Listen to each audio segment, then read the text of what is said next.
So what we will do is we will clean and check the FINDA sensor on top of the MMU. You can see the sensor here. It has a red light when there is no filament in it. I will disconnect this PTFE tube. You can do it by pushing the plastic collet against towards the MMU body. So I can show you if the filament is detected, the red LED will go off. You see, it has gone off. On, it's empty. Off when it's something inside detected. I like to move the selector all the way to the right, and now I'll need a Sharpie. I don't have one on hand. Just a second. Okay, the Sharpie is here, so I can make a little mark on the FINDA itself, so I don't need to remember how deep it is inserted. Next time I'll be returning it inside. I can easily find out where is the right position up and downwards. I'll try to put it here. Maybe it'll have a better angle.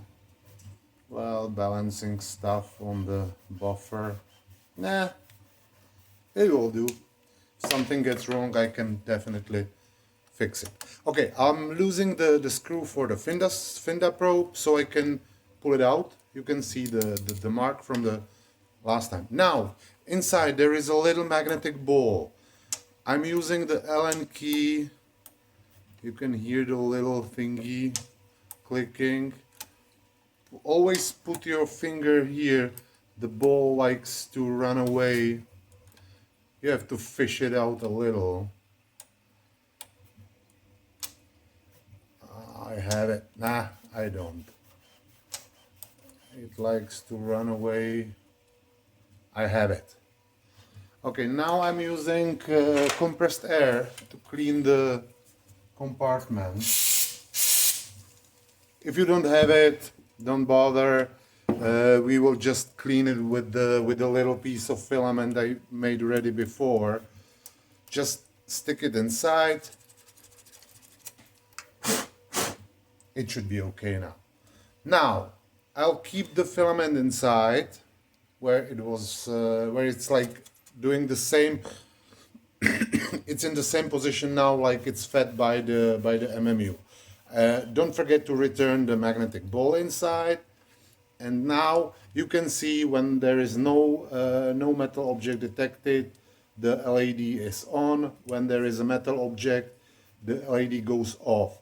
The metal object in MMU is the little ball.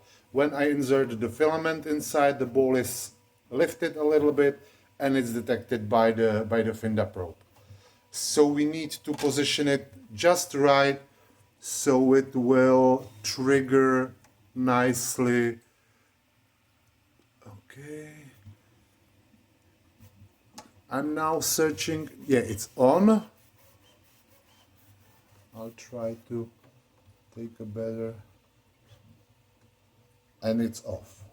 One tooth up.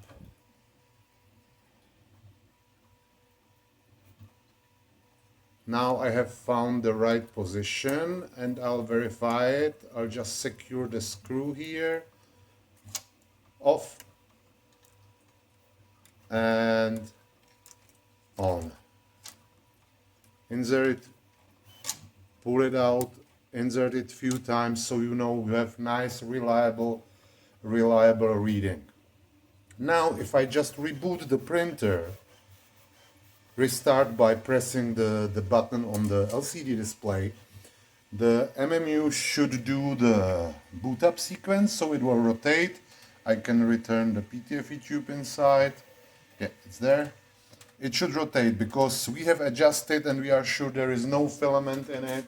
So it can nicely do the startup sequence. Now it's blinking and it will rotate you see, it has rotated the idler. The other very important thing for the MMU is to have the pulleys inside the idler nicely aligned.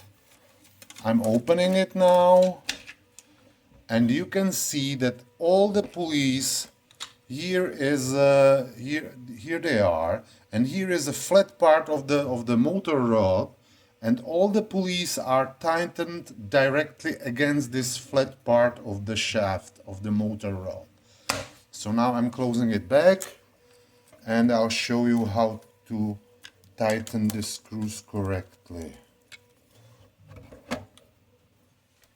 The screws should be like a little bit below the plastic part around them, like this. This is like the perfect position. I know it's not so easy on core 1 to reach everything, but I'm sure you'll manage. Maybe rotate the printer by 90 degrees or somehow get access to it.